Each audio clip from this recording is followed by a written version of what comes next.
정말 병원이나 약국에서도 내 건강을 책임져 주지 않거든요. 꼭 음식 치유를 제대로 공부를 해서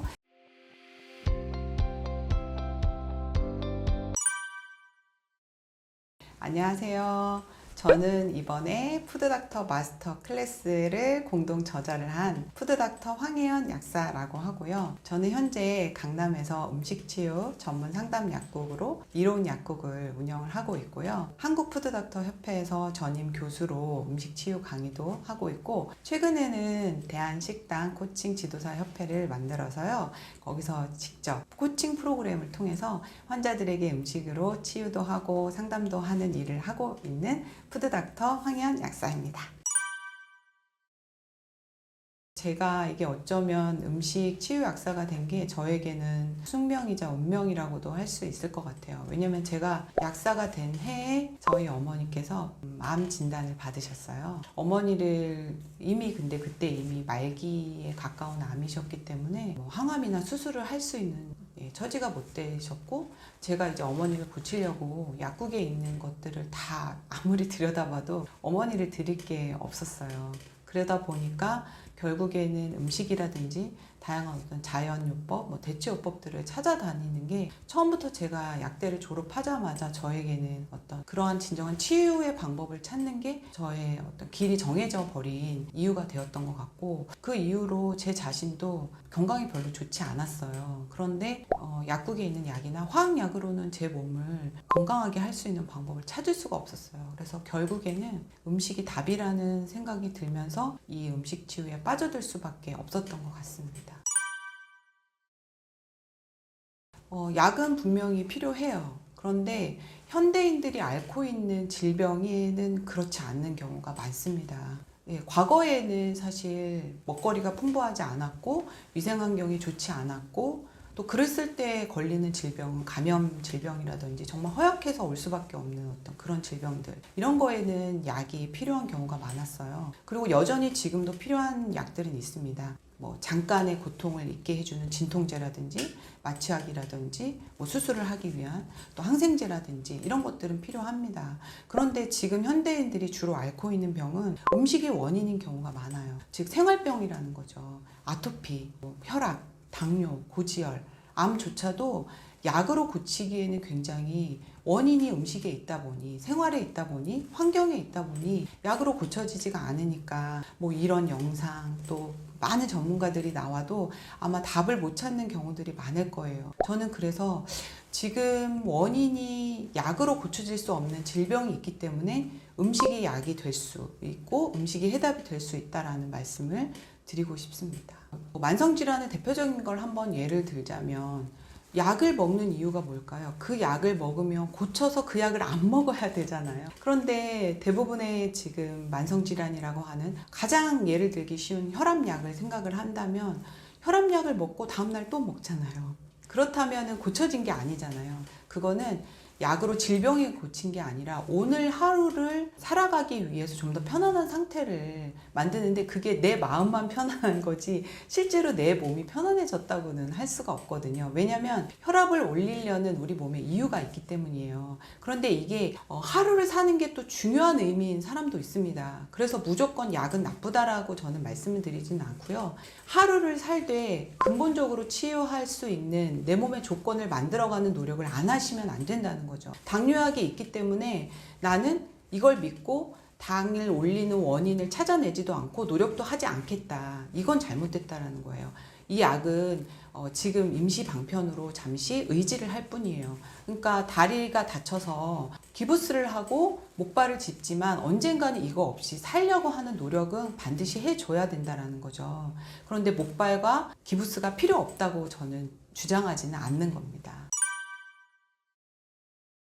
지금은 이렇게 웃으면서 말씀드릴 수 있고, 또 책의 서문으로도 이야기를 좀 드렸는데요. 제가 어떻게 보면 정말 약사이면서 동시에 이 푸드닥터의 길로 들어서게 된 결정적인 사건이라고도 할 수 있어요. 사실은 그동안 나름대로는 건강을 좀 관리를 한다, 공부도 좀 한다라고 하는 약사였지만 제 몸을 제대로 관리하는 걸 몰랐던 거죠. 그러다 보니 흔히 말하는 불면증에 시달리게 됐어요. 그런데 정말 뭐 수면제나 이런 거를 안 먹어야지 하면서도 이 잠이라는 건 하루만 못 자도 우리가 굉장히 힘들어지니까 저도 모르게 이제 수면제를 계속 중독에 빠져들게 되면서 어느 순간 매일 먹지 않으면 안 되는 몸이 되었고, 어느 순간 그 수면제의 부작용 때문에 오히려 잠이 더 안 오는 몸이 되었고, 또 부작용으로 우울증이랑 자살 충동까지 겪게 되어서 거의 삶이 그냥 뭐 송두리째 망가져 버리고, 약사로서의 삶은 이미 말할 수도 없이 그렇게 끝나버린 삶이 되어서, 그때 당시 병원에서는 저에게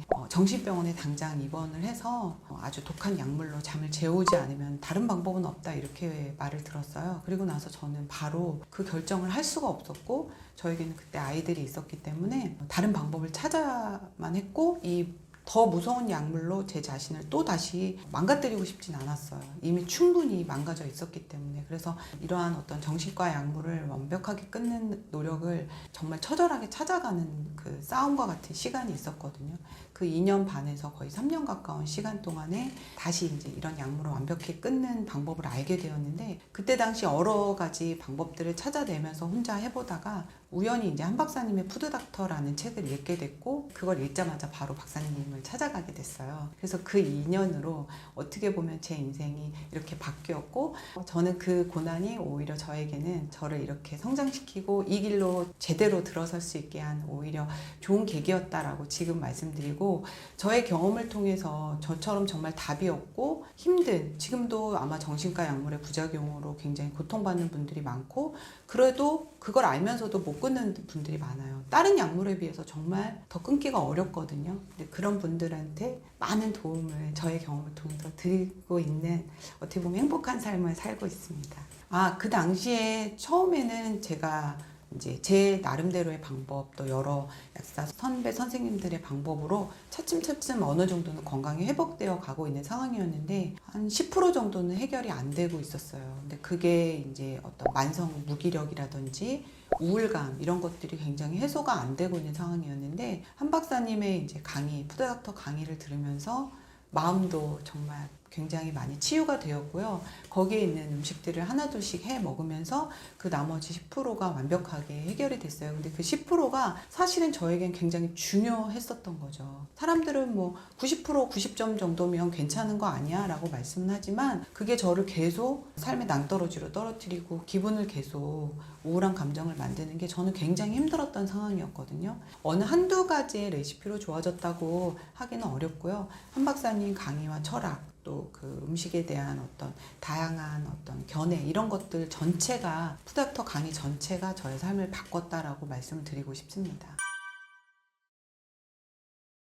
그거는 사실 혼자서 할 문제는 좀 아니에요. 약도 이런 게 있어요. 혈압약을 한 달 드신 분과 10년, 30년 드신 분들에게는 케이스가 좀 다르다고 보고요. 또 반드시 약을 먹어야지만 되는 어떤 몸의 상황이 굉장히 악화되신 분들도 있어요. 그래서 저는 무조건 약을 끊어라 마라 하는 말씀을 드릴 수는 없고요.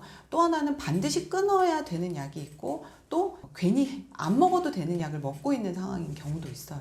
그게 뭐 환자 자신의 개인의 요구에 의해서도 그렇고, 뭐 의사 선생님께서 뭐 주실 경우도 있기 때문에, 이것은 굉장히 복잡하고 다양한 상황들이 얽혀있기 때문에 제가 어떻게 가이드라인을 딱 단순하게 드릴 수는 없습니다. 그러나 그 노력은 해야 된다라는 거 꼭 말씀을 드리고 싶어요. 뭐냐면, 저는 약국에서 지금 벌써 올해가 27년 정도 근무를 하고 있는데, 노력을 하지 않으시는 분들은 서서히 약이 늘어납니다. 처음에 혈압약으로 시작해서 기본 3개에서 4개, 5개. 그러면 그분이 처음에 왔을 때의 모습과 그렇게 약이 많이 늘어났을 때의 모습은 현저히 달라져 있고요. 굉장히 무기력하게 바뀌죠. 매일 약을 먹어야지만 내 몸의 어떤 상황을, 어느 정도 현상을 유지할 수 있다? 이건 굉장한 무기력감과 굴욕감을 주는 거라고 저는 생각을 해요. 물론 약이 계속 공급은 영원히 될 거라는 전제 하에서죠. 근데 그게 안 될 경우에 그분에게 얼마나 또 절제절명의 위기감을 줄 수 있을까요? 그거는 생명의 어떤 존립에 대한 위협을 계속 받고 있다는 생각이 들어요. 제가 수면제 없이 하루를 잘 수 없을 때, 매일 먹어야만 할 때 느끼는 감정과도 같죠. 먹으면서 꼭 이걸 먹어야지만 내가 자는구나 라는 생각에 항상 거기에서 느끼는 어떤 그런 굴욕감, 그런 게 늘 있었거든요. 그런 것처럼 저는 끊고자 하는 의지가 있다면, 노력을 계속 해주신다면 중간에 약은 자연스럽게 줄어들 수밖에 없다고 생각이 됩니다. 노력을 하지 않는 것과 노력을 하는 것은 반드시 5년, 10년 안에 결과는 다르다고 생각해요. 어떤 시점에 어떻게 끊느냐, 그 고민은 환자 스스로 하실 필요는 없어요. 그건 전문가들이 하면 되고요. 그 몸의 조건을 보고도 계속 그 약을 드시라고 하는 전문가는 아마 없을 거라고 저는 생각이 들고, 스스로도 안 먹고 싶게 되거든요. 필요가 없게 되거든요. 굳이 노력도 안 한 상태에서 어떻게 약을 끊어? 아니면 어떤 방법으로 끊을까? 이 고민은 하실 필요가 저는 없다고 생각을 합니다. 얼마만큼 약에 길들여져 있느냐에 따라서 다 달라요. 그런데 저는 사실 죄송하게도 많은 분들이 약을 끊어드렸거든요. 이번에 당뇨약을 한 10년 정도 드신 분이 계셨는데, 식단으로만 제가 한두 달 만에 그냥 약이 필요 없게 만들었어요. 아무 일도 일어나지 않았습니다. 그래서 그분이 저에게 하신 말씀은, 나 그동안 왜 당뇨약을 그렇게 열심히 먹었던 거지? 라는 질문을 저에게 오히려 해오셨어요. 그러나 몸에 이것도 정말 개개인 차가 너무 심하기 때문에 큰일이 일어나는 분도 계시겠죠. 그러나 제가 뵌 분들 중에는 그렇게 생각보다 커다란 일은 일어나지 않아요. 왜냐하면 혈압약으로 혈압을 막 3, 40씩 낮출 수는 없습니다. 그렇기 때문에 안 먹는다고 해서 갑자기 치솟지도 않아요. 그런데 혈압약을 오래 드신 분 같은 경우는 몸에 어느 정도 혈압약에 대한 모든 어떤 시스템이 맞춰져 있기 때문에 오늘도 이 약이 오겠지라는 생각으로 맞춰져 있다가 안 온 상황에서는 어떻게 이제 리바운드 현상이 일어날 수는 있습니다.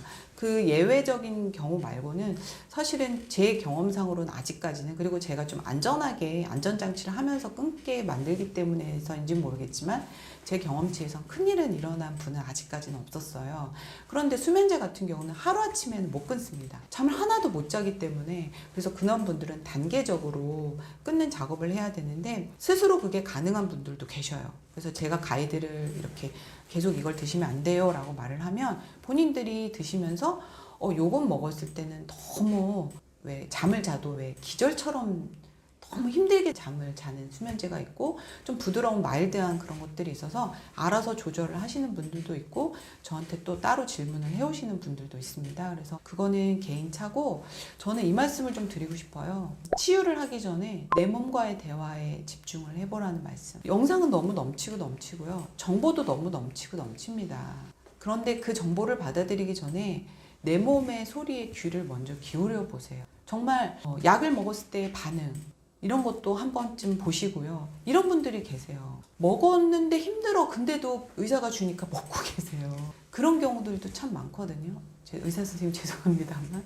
예. 근데 내가 먹었을 때 좋으려고 이제 약을 먹잖아요. 그런데 그냥 이건 먹어야 되니까 먹는 약들도 참 많거든요. 어떤 이유에서든지 뭐 환자가 호소를 하니까 약은 받아오지만 그걸 먹고도 힘들고 지쳐 있는 상황에서도 그냥 이거는 주니까 먹는다라고 드시는 약들도 참 많은 것 같아요. 그래서 약을 드시던 어떤 특정 어떤 전문가가 나와서 뭐 어떤 음식을 강조하던 먹었을 때 속이 불편하고 머리가 아프고 토할 것 같고 막 설사를 하고 이럼에도 불구하고 안 좋은 반응을, 불편한 반응을 이겨내면서 해야 될 것은 없다라고 저는 먼저 말씀을 드리고 싶고요.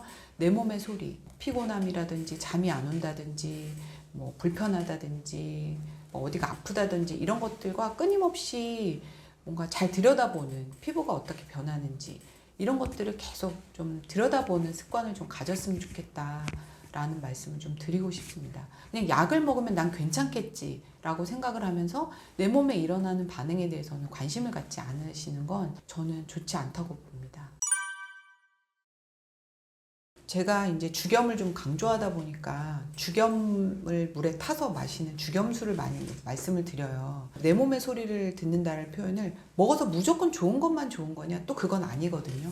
이제 처음에 너무 몸에 그 수분이 없고 체액이 고갈되어 있는 분은 이걸 드셨을 때 처음엔 엄청 부종이 오기도 하고요. 머리가 아프다, 혈관이 막 확장되면서 혈액이 채워지니까 뭐 이런 반응도 있습니다. 흔히 말하는 호전 반응이라고 하죠. 그런데 그런 것들도 나쁘니까 아예 하지 말아라가 아니라 그걸 받아들이는 자세에 대해서 좀 알면은 또 내 몸이 이러한 것들이 들어갔을 때 오히려 지금 좋은 반응을 하고 있구나 라는 생각을 하고 그 호전 반응을 잘 넘기시면 또 정말 지금은 저한테 그래요. 아, 처음엔 너무 힘들어서 토할 것 같고 죽을 것 같았고 막 다 때려치우고 싶었는데 지금 너무 편안해졌어요, 약사님. 너무 좋습니다. 바로 반응이 좋게 나와서 좋은 것도 내 몸의 소리고요. 처음엔 불편한 걸 이해하는 것도 내 몸의 소리를 듣는 거예요. 얼마나 내가 그동안 물을 안 먹었으면, 얼마나 내 몸에 염분이 부족했으면 이런 일들이 일어날까. 이 또한 좋은 거죠. 자, 내 몸의 소리는 정말 다양해요. 혈압이 오르는 것도 내 몸의 소리입니다.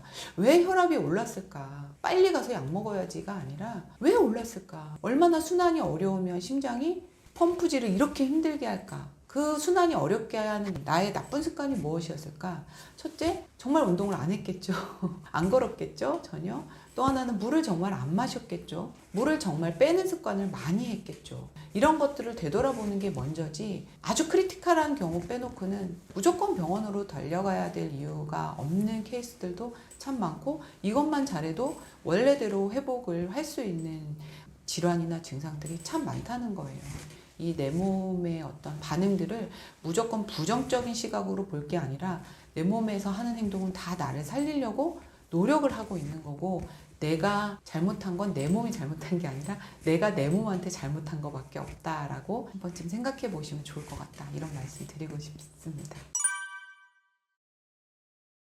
늘 음식으로 이야기를 하고 있기 때문에 너무 많고요. 근데 최근에는 또 제가 식단 코칭 프로그램이라는 걸로 정말 음식만으로 환자분들을 상담하고 치유하고 있기 때문에 너무 많습니다. 근데 일례적으로 어떤 질환을 좀 고친 사례들을 말씀을 드려야 대단하구나 라는 생각을 좀 하실 건데, 30대 정도 되는 분이세요. 근데 평소에 이제 누구나 젊은 이 여성분들이 늘 먹는 음식이죠. 밀가루 음식 즐겨 하시고 케이크 빵 좋아하시고, 또 특별히 음식을 하려고 하지 않으시고 그냥 당연히 직장을 다니시니까 밖에서 사 먹는 게 편했던 그런 분인데, 어느 날 자가면역 질환 중에 하나인 이제 루푸스를 진단받게 되셨어요.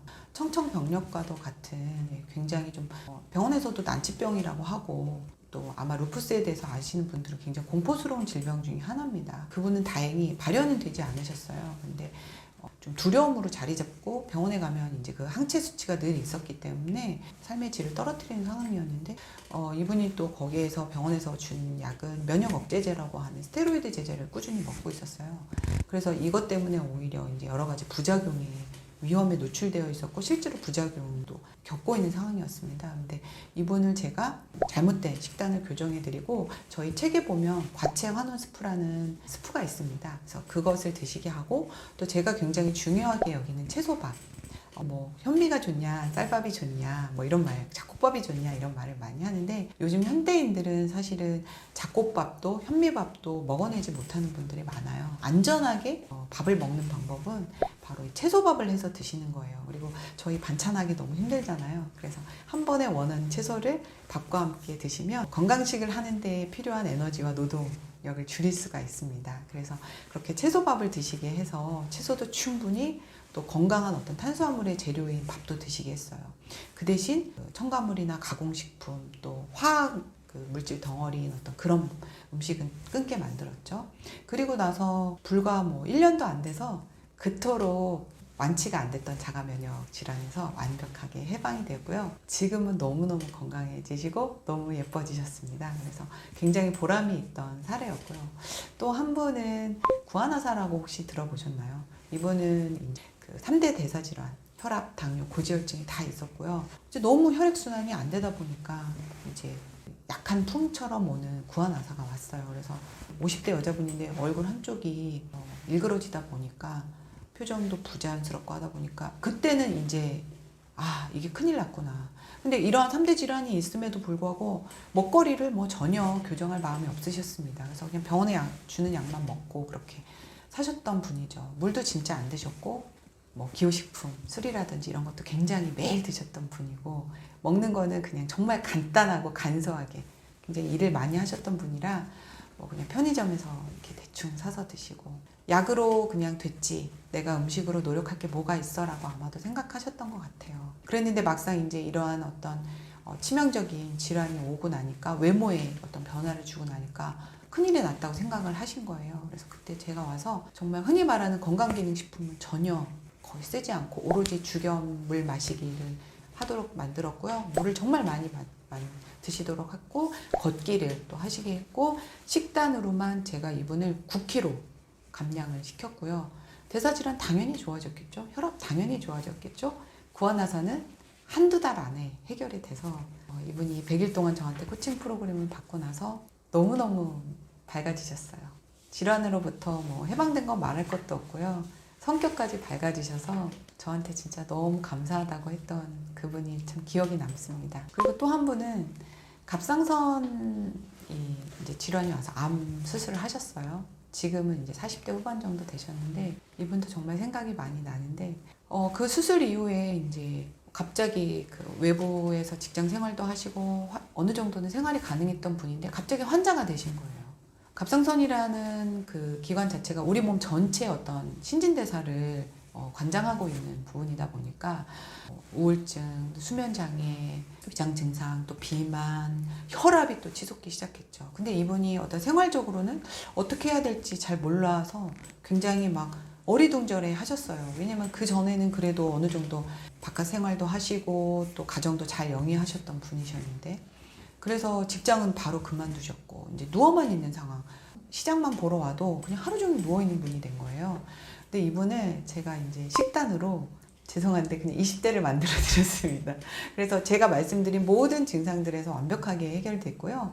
제가 20대라고 표현을 한 건 너무너무 활기차지셨는데 무엇보다도 그 갑상선 질환으로 올 수 있는 어떤 비만, 갑상선 저하가 가지고 오는 어떤 그 이렇게 뭔가 살이 그냥 이렇게 좀 붓고 두덕두덕하고 막 이런 것들이 싹 정리가 되셨어요. 그래서 외모가 밝아지니까 뭐 마음까지 밝아지셔서 지금은 전화통화나 카톡 이런 걸로 대화를 하면 그냥 하이톤, 늘 밝게 생활하시고 이분은 완전히 그냥 건강 전도사가 되셔가지고 여기저기 다니시면서 이 식단의 중요성들, 또 물 마시기, 주겸, 또 걷기의 중요성을 여러분들한테 많이 알리고 다니는 오히려 건강 전도사가 되셔서 많은 기억이 남습니다.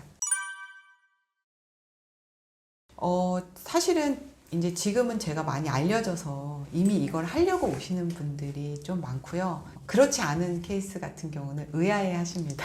그래서 저를 전혀 모르시는 분이 약국에서 왔는데 제가 음식에 대한 이야기를 하면 솔직히 말씀드리면 강한 거부감을 건강한 음식을 드세요. 그러면서 제가 이런저런 재료를 말씀드리면 도망가시는 분도 있습니다. 특히 젊은 층들은 귀를 닫아버리시기도 하고 또 제가 좀 지금은 많이 바쁜데요. 예전에 처음에 이제 약국할 땐 좀 한가했던 시절이 있어요. 그때 직접 음식을 패키징을 해서 만든 스프를 드리기도 하고 이러면 됐어요, 필요 없어요, 도망가시는 분들도 있고 이걸 어떻게 먹어요? 라고 하시는 분들도 있습니다. 그런데 지금은 사실 최근에 들어서는 음식에 대한 중요성을 워낙 많은 분들, 전문가분들도 이야기를 많이 해주시고 각종 매체에서 워낙 강조를 하셔서 요즘은 많이 받아들이고 있는 추세예요. 그리고 사실은 이래요. 이제 음식이 중요하니까 하세요라고 하면 난 바빠서 지금 너무 내 생활에선 너무 할 수 없어요 라고 하는 분들은 제가 직접 그 재료들을 한 번에 먹을 수 있는 분량으로 요리를 할 수 있게 도와드리기도 하고 가끔은 도시락을 싸서 드리기도 하고 막 채소밥을 해 드시기 위해서 채소를 다 썰어서 냉동해서 한 패키징으로 다 만들어서 드리기도 해요. 그런 분들은 결국에는 마음을 여세요. 그러니까 그걸로 바로 몸이 좋아지지 않다 하더라도 이렇게 중요하니까 약사님께서 나에게 이렇게까지 하시지 라고 해서 그런 분 중에 한 분이 당뇨로 완치하신 분이 계세요. 저는 뭐 각각의 반응은 다양하지만 꾸준히 두드리면 저는 열린다고 생각을 합니다. 매일 먹는 음식이 가장 강력한 약인 이유는 이미 질문에 답이 있습니다. 매일 먹기 때문이에요. 이 치유력이라는 건 반복, 빈도, 횟수, 꾸준함 여기서 일어나는 거거든요. 운동 한 번 했다고 갑자기 건강해지지 않잖아요. 그런 것처럼 음식도 가장 우리가 하고 있는 생활 습관 중에서 우리에게 영향력을 미칠 수 있는 것 중에서 가장 반복적으로 가장 자주 최근에는 저희가 어떻게 보면 먹고 살기 더 좋아지면서 먹는 횟수가 많아졌습니다. 예전에 우리 조상님들은 뭐 하루 3끼도 먹기 어려웠지만 지금 현재는 3끼뿐만 아니라 야식, 간식, 음료 너무 많이 먹고 너무 많이 하는 활동이기 때문에 게다가 몸속에 들이는 작업을 하잖아요. 그 파급력 또한 어마어마할 수밖에 없는 거죠. 그래서 저는 음식이 강력한 약이라고 말씀드릴 수 있고 또 하나는 지금 현대인이 겪고 있는 많은 질병의 원인이 음식이 있기 때문에 원인을 해결하지 않고 나을 수가 있다? 저는 그건 없다라고 봅니다. 원인이 거기에 있는데 이거를 빼고 다른 걸 해보자. 음식에 원인이 있는데 운동으로? 저는 일단 원인부터 해결하고 다른 보조적인 것들을 해나갈 때 해결이 된다고. 이건 아마도 많은 분들이 이의 제기를 하실 수 없는 거라고 저는 생각을 합니다. 가장 잦은 빈도를 가지고 있고 또 하나는 통제가 가능합니다. 산소나 우리가 마시는 공기는 통제할 수 없는 상황이 참 많아요. 그런데 음식은 저희가 선택할 수 있잖아요. 그리고 심지어 몸속에 들이잖아요. 그리고 원인이 음식에 있기 때문에 전 이 세 가지 이유가 있기 때문에 가장 강력한 약이라고 말씀드리고 싶습니다. 집밥하면 다 건강하다고 얘기를 많이 하고요. 또 하나는 서구식 문화 때문에, 음식 문화 때문에 지금 현대인들이 망가져 있다? 전 그거는 정말 잘못됐다고 생각을 합니다. 지금 현대인들의 건강의 문제는 저는 사실은 집밥을 더 자주 먹나요? 외식을 더 많이 하나요? 물론 외식을 더 많이 하는 분들도 있지만 거기서도 한식 위주로 난 먹어. 밖에서 먹지만 그래도 한식이야. 이렇게 위로하시는 분들이 참 많아요. 근데 최근 집밥이라고 하는 형태, 한식이라는 형태가 서구식보다 더 많이 망가져 있습니다. 보면 반찬 문화가 많잖아요. 전부 다 설탕. 설탕 양념을 쓰는 게 마치 당연한 것인 것처럼 아예 그냥 레시피화 되어 있어요. 이게 어떤 특정인에 의해서 그렇게 된 건지 어느 순간 이렇게. 그래서 원래는 설탕이 본질적으로 들어가지 않았던 음식조차도 설탕을 많이 사용하도록 이미 바뀌어버린 레시피가 많습니다. 제가 일례로 예전에 탈북민을 한번 만난 적이 있었는데 그분이 깜짝 놀라시는 거예요. 한국은 왜 이렇게 음식이 다냐고. 남한은 왜 이렇게 음식이 다냐고. 근데 지금 저희가 잘못된 한식을 먹고 있다라는 생각을 좀 각성하셨으면 좋겠어요. 저는 집밥 먹고 있어요 라고 위로를 하시는 분들이 있어요. 나 한식 잘 먹고 있는데, 그러나 양념에서 설탕을 많이 사용하는 경우 때문에 몸이 망가지는 경우가 요즘은 정말 많다는 거 꼭 좀 말씀을 드리고 싶고요. 두 번째는 음식을 먹는 목적이 너무나도 잘못되어 있습니다. 요즘 보면 기분이 나빠서 화풀이 대상으로 음식을 선택하는 게 있어요. 나 오늘 너무 스트레스 많이 받았으니까 당폭탄을 먹어야겠어. 이거는 스트레스는 정신적으로 받고 육체적 스트레스를 한 번 더 주자라는, 그건 진짜 너무 잘못된 그 선택이라고 말씀드리고 싶고요. 두 번째는 그 잘못된 선택 때문에 정신적 스트레스가 다시 올 수 있습니다. 다음날 또 뭔가 무기력해지고 이 속이 불편해지면서 오는 그 음식물들이 주는 어떤 파급력은 또 정말 내가 정신적으로 극복할 수 없는 수준으로 또 올 수 있거든요. 그래서 그 상황은 종료됐을지언정, 내가 받은 어떤 스트레스나 이런 상황 종료될지언정 그날 화풀이 대상으로 먹은 음식 때문에 또 다른 스트레스가 올 수 있다는 거예요. 또 목적 중에 하나는 기분이 좋아서 먹는 음식도 잘못되어 있습니다. 요즘은 이벤트성으로 먹는, 야 우리 오늘 신나, 오늘 크리스마스야, 오늘 누구 생일이야 하면서 먹는 음식들은 한번 떠올려 보세요. 건강에 도움되는 음식은 하나도 없습니다. 그런데 이러한 어떤 이벤트성으로 화풀이든 기분 좋아서 먹는 이벤트성으로 먹는 음식이 빈도가 너무 잦다는 거예요. 예전에는 그런 이벤트를 할 돈도 없었고 그런 이벤트를 할 만한 사건도 많이 있지 않았고 어떤 접근성도 좋지 않았고 음식의 가짓수도 많지 않았는데 지금은 갈수록 우리의 유혹이 너무 많다는 거죠. 그래서 요즘은 돈을 쓸 수 있는 어떤 여력도 되고 그렇다 보니까 한 번쯤은 이벤트성으로 그런 음식 먹지 말라는 건 아니에요. 근데 그 빈도가 거의 일주일에 여러 번이 반복된다는 거예요.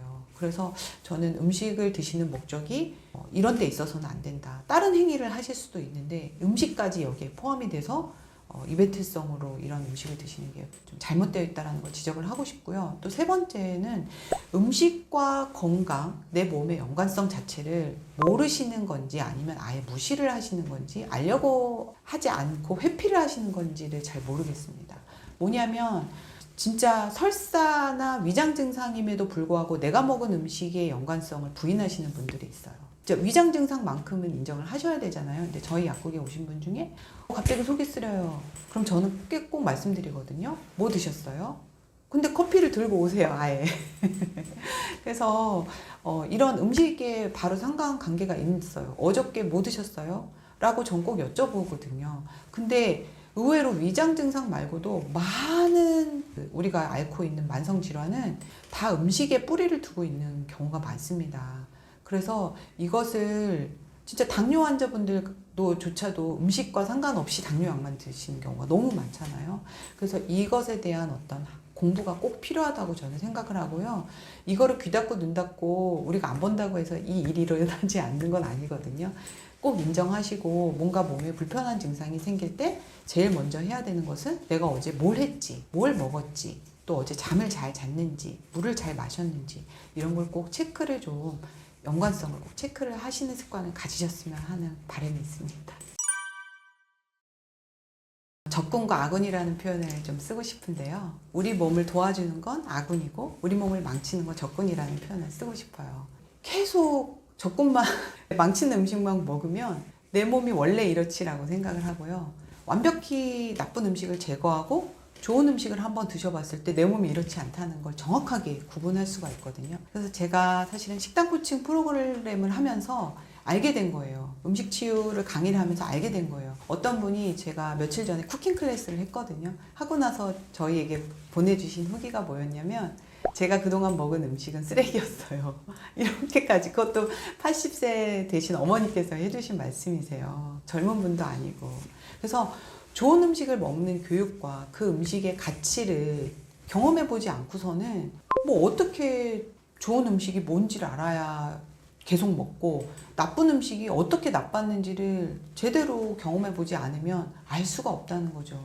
그래서 저는 교육이 필요하다라고 생각하고요. 그리고 두 번째는 음식 치유가 그렇게 단순하지 않다는 거예요. 백과사전식 나열식으로 그냥 쭉 열거해서 좋다라는 거, 와 오늘 트레이 보니까 난 이걸 먹어야겠어. 버섯이 나오네? 오늘은 또 브로콜리가 나오네. 이렇게 나열식으로 해서는 절대 일어나지 않습니다. 물론 그렇게 해서 건강인들은 건강 유지 정도는 할 수 있습니다. 그러나 치유라는 거는 굉장히 전략이 필요하다는 거죠.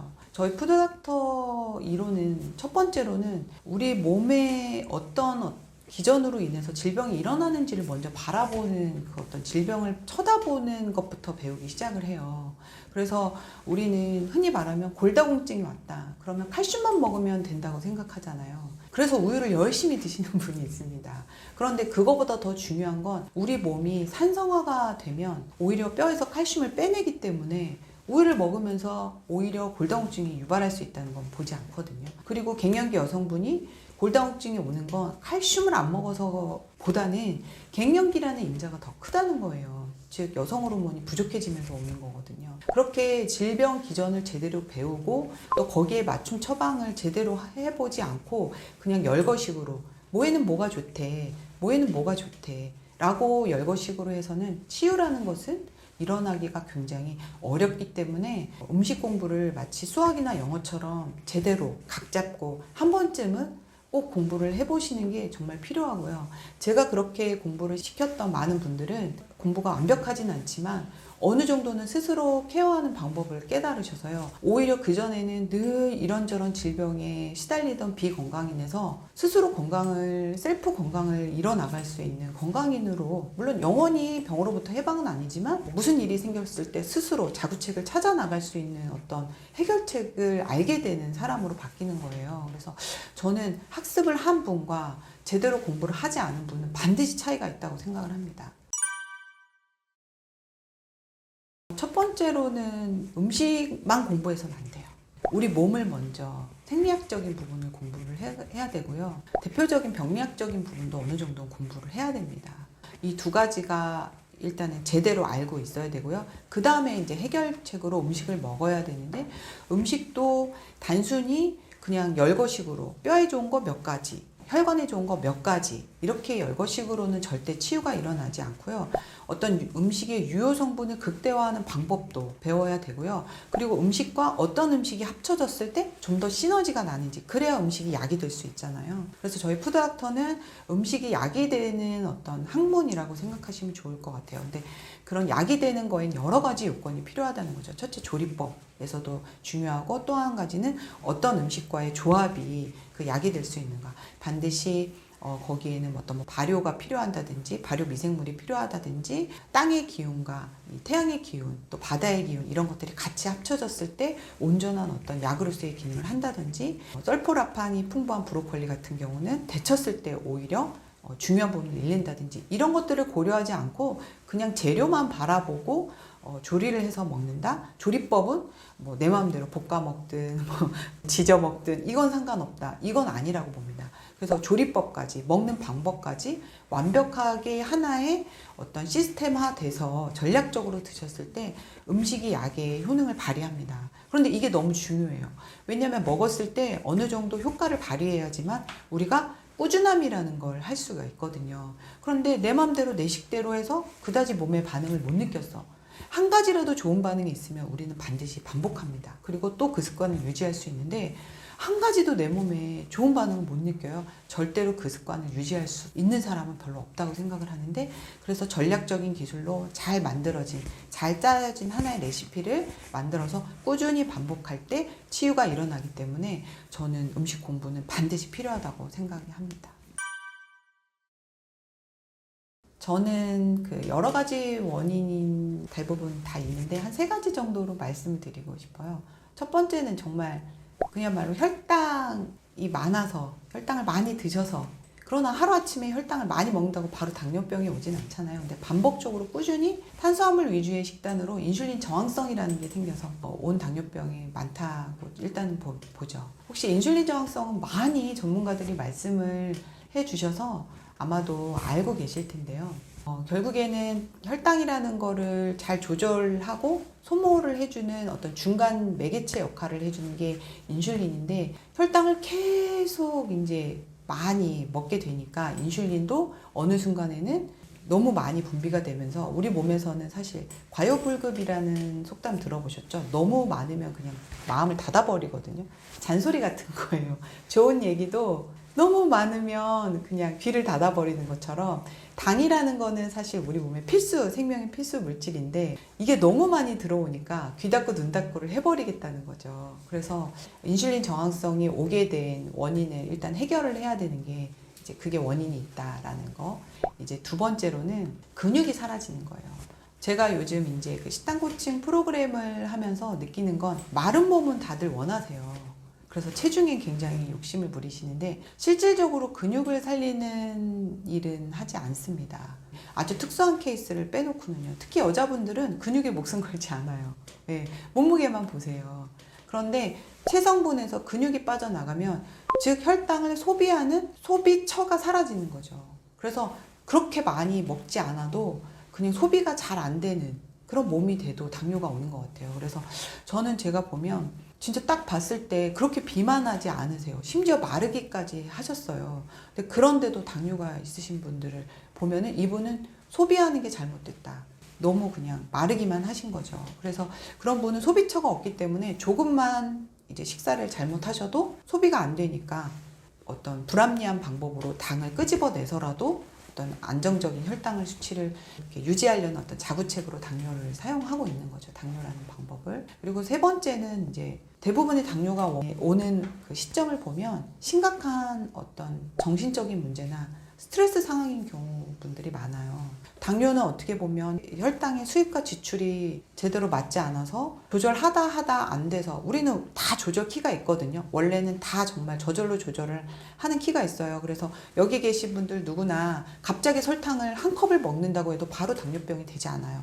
우리 몸은 저절로 다 그거를 조절할 수 있는 키가 있는데, 급작스러운 어떤 스트레스, 뭐 배우자가 잘못됐다든지 사랑하는 사람이 죽었다든지 사기를 당했다든지 이런 것으로 그냥 삶의 희망을 잃거나 죽음의 어떤 공포를 느끼면 우리 몸에서 그 조절키가 망가져 버리는 거죠. 그래서 특별히 당을 올리는 음식을 먹지 않아도 조절키가 없기 때문에 불합리한 방법으로 당을 빼내는 거거든요. 그런 어떤 정신적인 부분도 저는 분명히 있다고 봅니다. 그래서 이 3가지 인자, 즉 수입, 혈당의 수입이 지나치게 많은 것, 그 다음에 두 번째는 지출을 잘 하지 못하는 것, 그 다음에 세 번째는 삶의 어떤 내 몸에서는, 나는 아니지만 내 몸에서는 삶의 희망과 의지를 잃었을 때 우리 몸에서는 더 이상 나를 위해서 노력할 필요가 없어 라는 사인이 왔을 때, 그렇게 3가지로 저는 원인 구분을 하고 싶어요.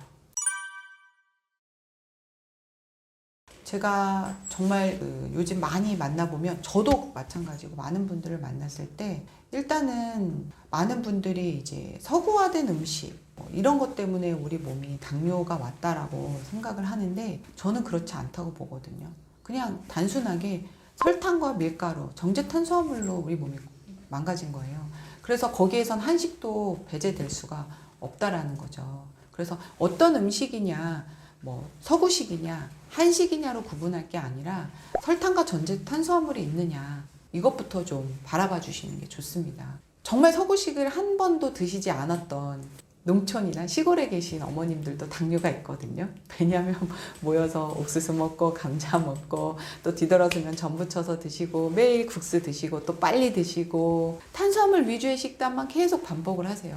또 나름은 육식은 안 좋다라는 또 개념 때문에 그렇게 하시고 또 근육은 다 일은 하시지만 근육을 올리는 일은 운동은 하시지 않거든요. 그래서 그런 분들이 정말 채식을 아무리 열심히 하셔도 당뇨가 온 분들이 참 많아요. 그래서 어떻게 보면 종합적인 건강에 대한 이해, 질환에 대한 이해가 없는 어떤 내 몸 관리는 결국엔 결과적으로 뭐 당뇨든 뭐든 어떤 질환도 저는 충분히 나올 수 있다고 생각하고요. 당뇨는 사실 최근의 견지로 제가 느끼기에는 내 몸이 상당히 많이 지치고 피곤하고 많이 망가졌을 때 오는 사인이다. 당뇨가 처음부터 오는 분은 없습니다. 3대 대사 질환 중에서도 가장 마지막 혈압이 오르고 고지혈증이 오르고 마지막, 왜냐면 우리 몸의 가장 중요한 에너지원을 일부러 버리겠다는 거잖아요. 그래서 이것은 굉장히 많이 망가졌다는 신호로 받아들이시는 게 좋고요.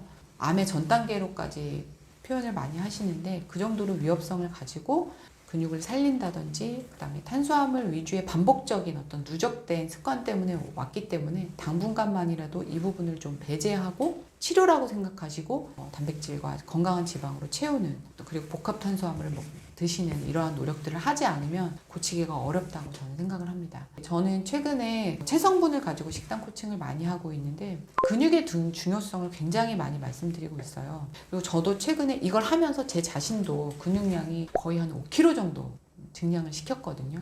저도 그렇게 하면서 정말 더 건강해졌지만 많은 분들을 그렇게 만들면서 이분의 삶의 질들이 완전히 달라지고 또 이런 대사질환으로부터 완벽하게 자유로워지는 것을 보면서 뭐 금테크다, 무슨 여러 가지 재테크가 있지만 근테크라고 근육을 꼭 살리는 노력을 뭐 근육이 좋아서 막 남자분들이 벌크업을 하려고 멋져 보이려고 그러는 접근으로 하지 마시고 진짜 건강의 필수 요소라고 생각을 하시고 근육을 잃으면 당뇨가 온다. 아예 이렇게까지 좀 단언하시고 내 나이에 무슨 근육? 나 갱년기 아줌마인데 이렇게 생각하지 마시고 정말 근육 늘리는 노력을 꼭 해 주셨으면 좋겠습니다. 저는 사실 제가 식단 코칭이라는 프로그램을 만들 때 당뇨 환자분들한테 도움이 많이 됐으면 좋겠다고 생각을 하고 만들진 않았어요.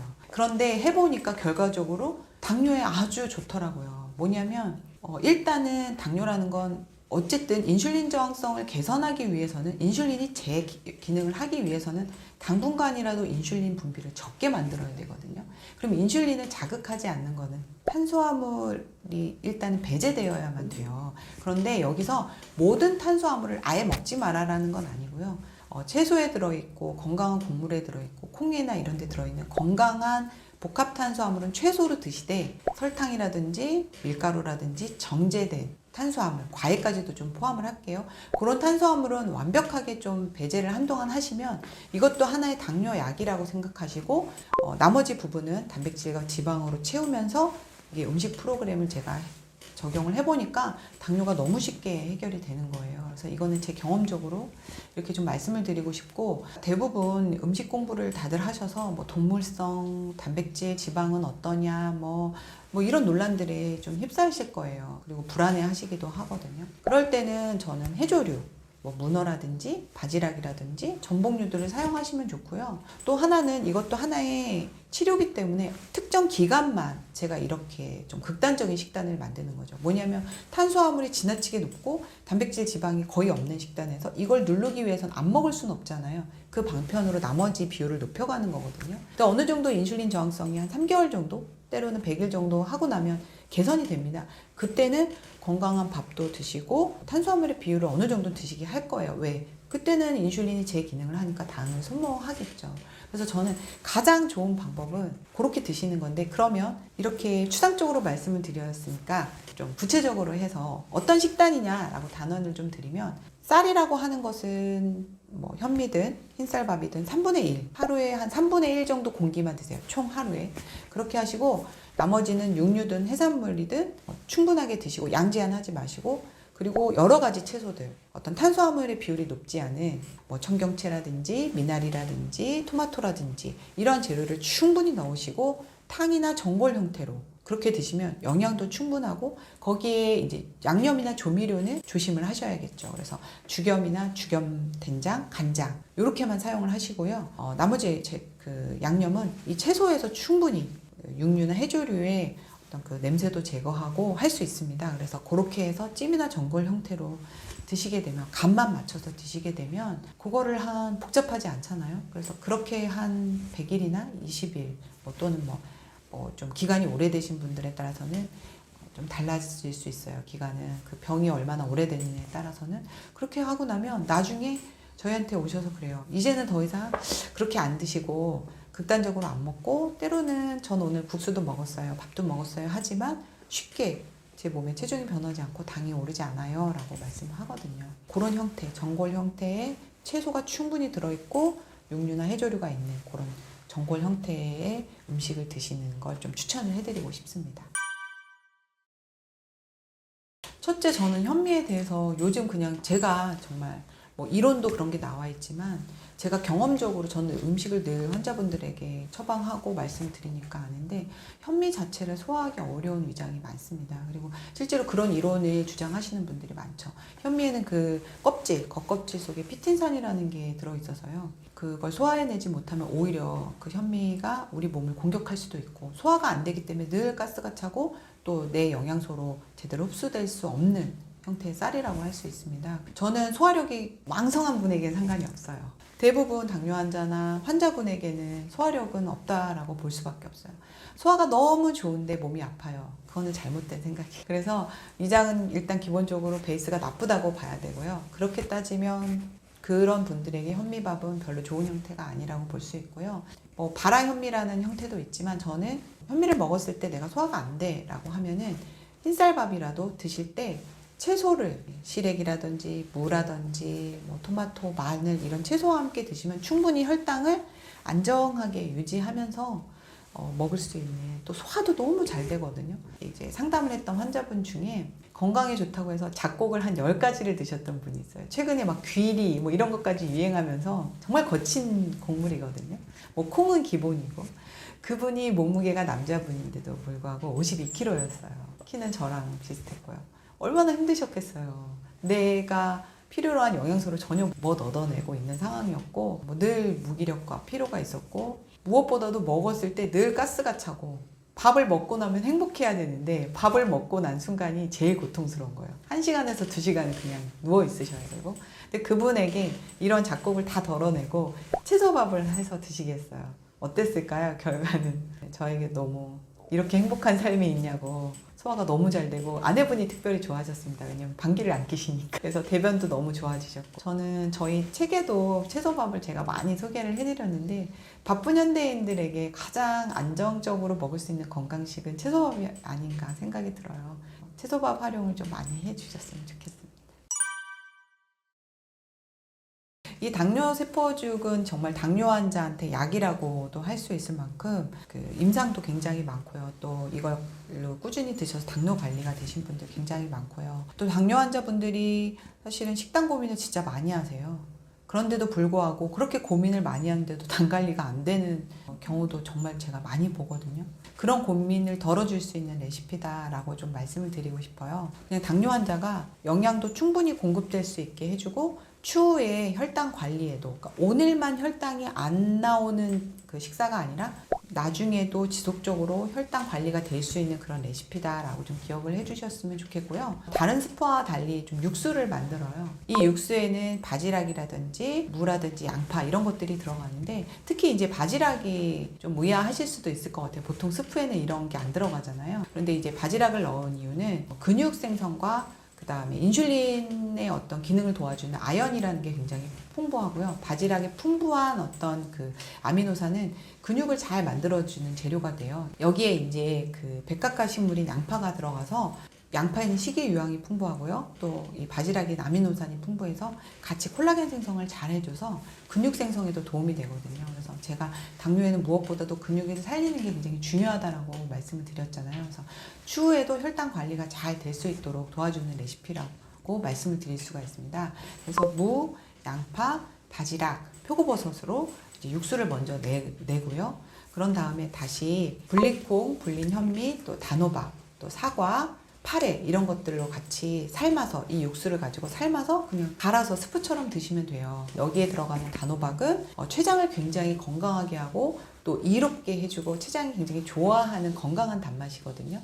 그래서 절대로 당을 혈당 스파이크라고 하는 당을 갑자기 올리는 당분이 아니라는 거. 그다음에 췌장을 오히려 살리는 그런 단맛이라는 거 좀 기억을 해주시면 좋고, 사과도 사실은 껍질째 사용을 하면 혈당을 잘 관리해주는 그런 엘라그산이라든지 클로르겐산 같은 항산화 물질이 굉장히 많습니다. 그래서 사과도 굉장히 좋은 당뇨 조절에 필요한 그런 재료라고 할 수 있고요. 무엇보다 또 파래는 간을 굉장히 건강하게 해요. 그런데 그 당뇨의 원인 중에 하나는 간 건강과 굉장히 밀접한 연관이 있습니다. 그래서 이러한 어떤 파래, 그리고 이제 무엇보다 여기서 당뇨세포 중에서 좋은 건 바로 콩이에요. 당뇨는 콩으로 치료한다는 말이 있을 정도로요. 콩은 혈당을 우리 몸에 흡수하는 조절자 역할을 합니다.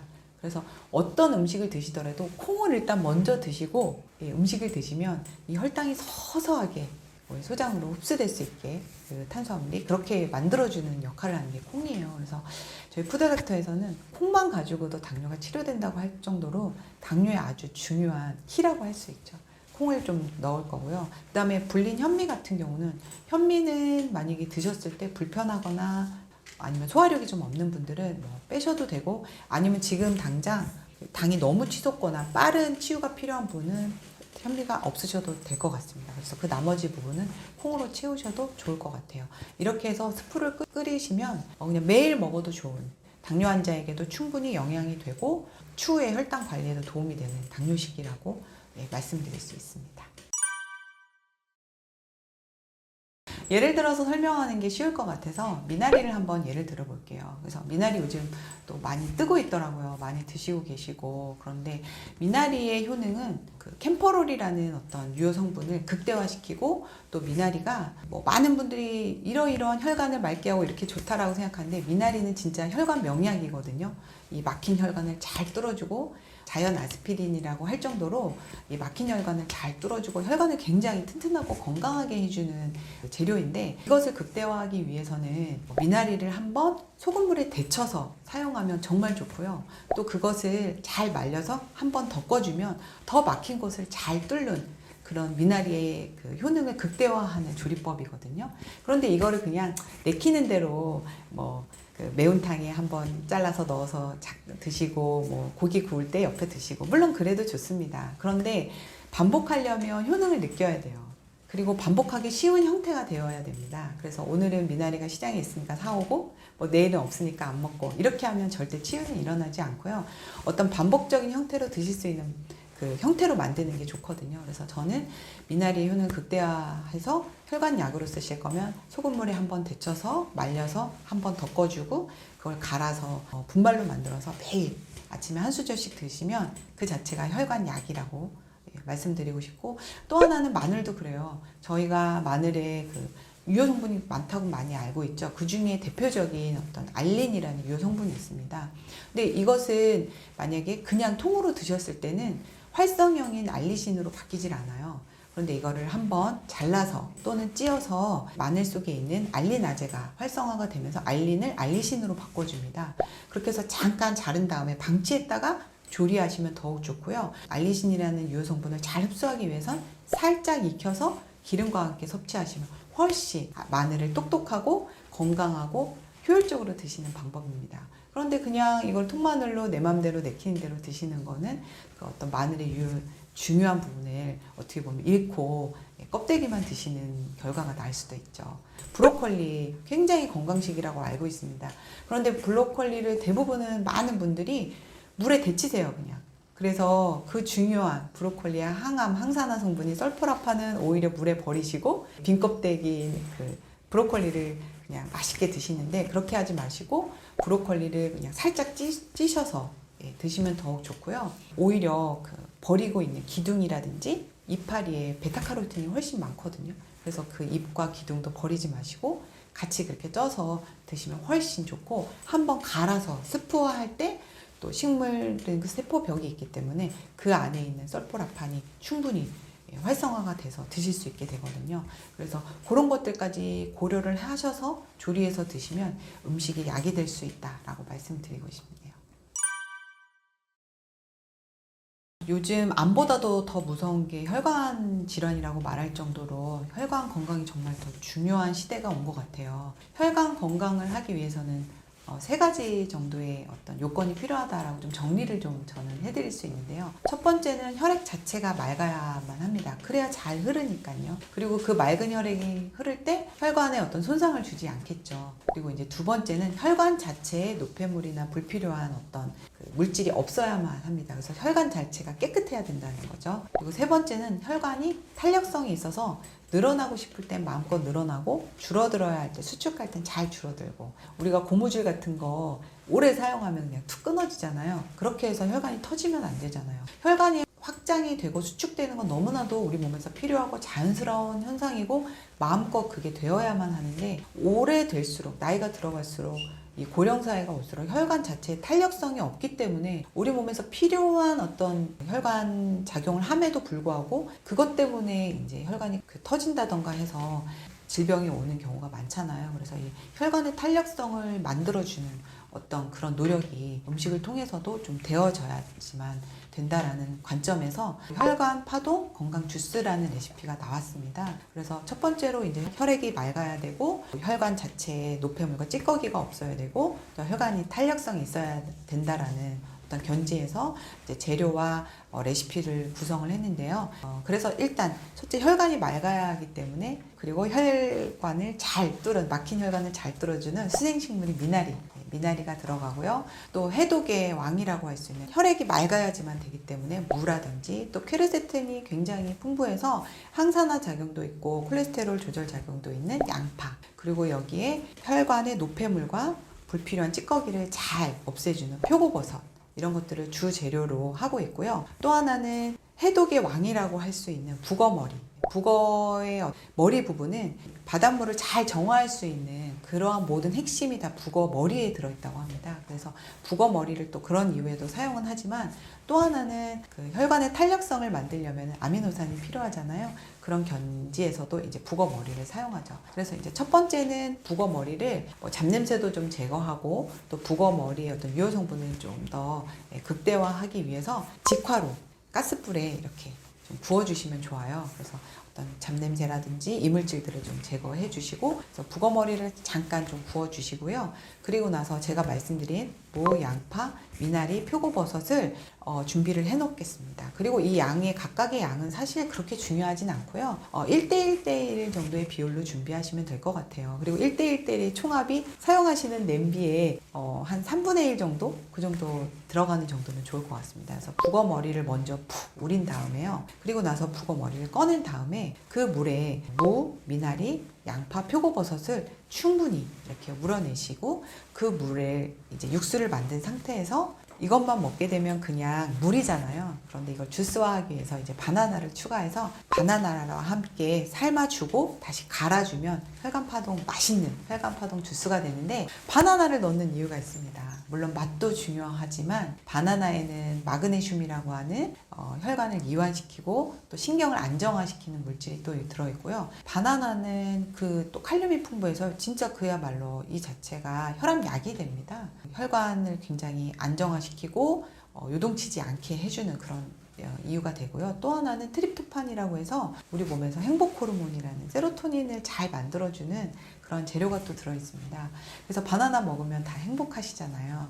이런 재료들 같이 추가함으로 해서 혈관을 잘 관리하는 모든 총합이 들어있는 이런 주스라고 생각하시고 매일 아침마다 여기에 간장식초 살짝 타셔서 흡수율을 극대화하시고 하루에 한 잔씩 이렇게 드셔주시면 좋을 것 같습니다.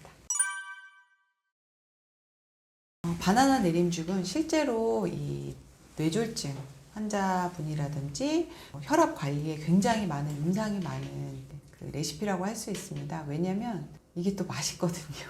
그러다 보니 이게 실천하기가 좋은 거예요. 맛이 없고 만들기가 불편하면 실천이 잘 안 되잖아요. 물론 레시피 자체가 가지고 있는 어떤 효능도 너무 대단하지만 정말 맛이 좋아서 많은 분들이 활용을 많이 하시고요. 갱년기 증상에도 도움이 많이 되고 또 방광염 이런 데까지도 도움을 주는 레시피여서 바나나 내림죽의 효능은 굉장히 좀 여러 가지다라고 좀 이해를 하시면 좋을 것 같습니다. 바나나 내림죽 만드는 방법은요. 이제 처음에 불린 콩 좀 준비를 해 두시고요. 여기에 이제 바나나와 함께 좀 삶아 주실게요. 그래서 바나나 1개 정도, 콩은 불려서 뭐 1컵, 불린 콩으로 기준으로 그 정도 해서 물을 넣고, 물은 한 2배에서 그 정도 넣고 삶아 주시고요. 어느 정도 이제 콩이 다 삶아졌다 싶을 때는 그때 이제 파래를 좀 넣으실 거예요. 그래서 파래를 젖은 파래 사용하셔도 좋고 파래 김을 사용하셔도 좋습니다. 근데 파래를 처음부터 넣지 않는 이유는요. 파래를 처음부터 오래 끓이게 되면 그냥 눅지게 된다고 그러죠. 막 그래서 그냥 파래는 잠깐 거기에 스며들 정도로만 잠깐 끓일 거고요. 그리고 나서 이제 미나리가 좀 들어갑니다. 그래서 미나리를 따로 준비해 뒀다가, 미나리는 제가 소금물에 살짝 데쳤을 때 효능이 극대화된다고 했잖아요. 그래서 미나리는 미리 소금물에 살짝 데쳐두고요. 그리고 가를 거기 때문에 미리 좀 이렇게 잘라두시는 게 좋습니다. 아까 불려놓은 콩, 바나나, 파래를 넣고 삶은 그 물에다가 재료들과 함께 이제 먼저 갈아주시고요. 그리고 나서 살짝 데쳐놓은, 소금물에 데쳐놓은 미나리를 추가해서 갈아주시고요. 갈아주신 후에요. 그 여기에 정말 중요한 게 있어요. 생감자즙이라고 하는 것을 좀 만들어서 추가해 주셔야 되거든요. 그래서 생감자를 껍질을 잘 살려서요. 살짝 갈아서 그 즙을 넣으셔도 되고 아니면은 그냥 갈은 전체를 넣으셔도 됩니다. 그래서 이 레시피의 효능을 좀 설명을 드리면요. 콩은 혈액을 굉장히 맑게 해주는 사포닌이라든지 여러 가지 칼슘이라든지 뭐 여러 유효한 여성이 필요한 이소플라본이라든지 굉장히 중요한 성분들이 많은 재료라고 할 수 있고요. 여기에 이제 미나리라는 것은 혈관을 굉장히 건강하게 해주고 혈관을 정화시켜주고 또 혈관의 탄력성까지 만들어주는 재료죠. 여기에 이제 파래라는 게 또 들어갑니다. 파래는 마그네슘이 무려 인삼에 3200배나 들어있다고 할 정도로 마그네슘의 대왕이라고 할 수 있어요. 그래서 이 파래가 혈관 그 자체가 혈압약이고 혈관을 이완시켜주는 굉장히 중요한 재료라고 할 수 있습니다. 근데 파래를 사실 대부분 잘 드시지 않잖아요. 그냥 겨울철에 잠깐 무하고 이렇게 생채 스타일로 많이 드시는데 파래를 말린 형태 아니면 파래 가루로 좀 구입을 해서 자주 사용해 주시면 현대인의 모든 질환에 이완시키지 못하는 어떤 질환들이 많거든요. 파래 가루를 다 추가해서 드시면 정말 좋을 것 같아요. 그래서 여기에 이제 그렇게 파래가 들어가고요. 거기에다가 이제 바나나를 넣게 되는데 바나나는 마그네슘도 많고 또 기분을 좋게 해주는 어떤 트립토판이라는 성분도 있고 칼륨이라는 이뇨작용도 있어서 혈압을 잘 안정화시켜주고 또 혈관을 또 건강하게 만들어주는 성분까지 같이 들어가 있고 여기에 바로 또 중요한 생감자즙이 하는 역할은 감자는 왜 생으로 사용하나요? 라는 질문 있으실 거예요. 대부분의 재료들은 살짝 삶거나 익히는 과정이 필요한데 감자는 오히려 삶게 되면 익히게 되면 거기에 유효 미네랄이 무기 미네랄로 바뀝니다. 그래서 오히려 흡수하기가 어려운 형태로 바뀌고요. 또 하나는 감자를 여기서 사용하는 이유는 감자의 비타민C를 좀 저희가 사용을 하려고 하는 목적이 있어요. 근데 삶게 되면 비타민C가 많이 손실이 되거든요. 그래서 생감자즙으로 만들어서 사용을 하게 되면 감자에 비타민C가 들어와서 콜라겐을 잘 만들어주고 혈관을 강화해주는 또 점막을 튼튼하게 해주는 그러한 효능을 얻기 위함이고요. 또 하나는 감자를 사용하는 중요한 이유가 있습니다. 이 레시피가 불면증에도 좋고 방광염에서도 좋고 뇌졸중이라든지 혈압질환에도 좋은 이유는 뭐냐면 바로 모든 이러한 질환들이 위로 모든 기운이 역상하기 때문에 오는 질환이거든요. 근데 감자는 위로 오르는 기운을 잘 아래로 끌어내리면서 열매가 맺어지는 거거든요. 그래서 이 감자의 어떤 그런 기운을 사용하기 위해서 생감자즙을 넣는 거라고 생각을 하시고 이러한 것들을 이미지화 하시면서 이 음식을 매일 꾸준히 챙겨서 드신다면 아마 좋은 혈압약이 되실 거고 또 뇌졸중 치유약이 될 거라고 생각이 듭니다. 우엉은 참 억울한 채소일 것 같아요. 왜냐면 우엉을 대부분은 잘 안 해서 드세요. 우엉을 다 김밥 재료 중에 하나 정도로만 식감이 좋은, 게다가 가격은 싼 그런 재료로만 생각을 하시는데, 우엉 저는 너무 멋진 식재료라고 생각합니다.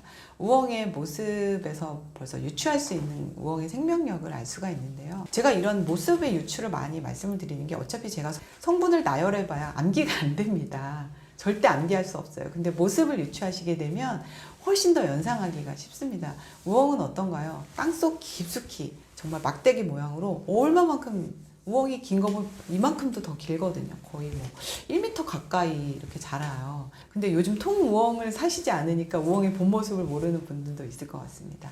그런데 그 우엉이 땅속 환경에서 자라기에는 많은 노력이 필요합니다.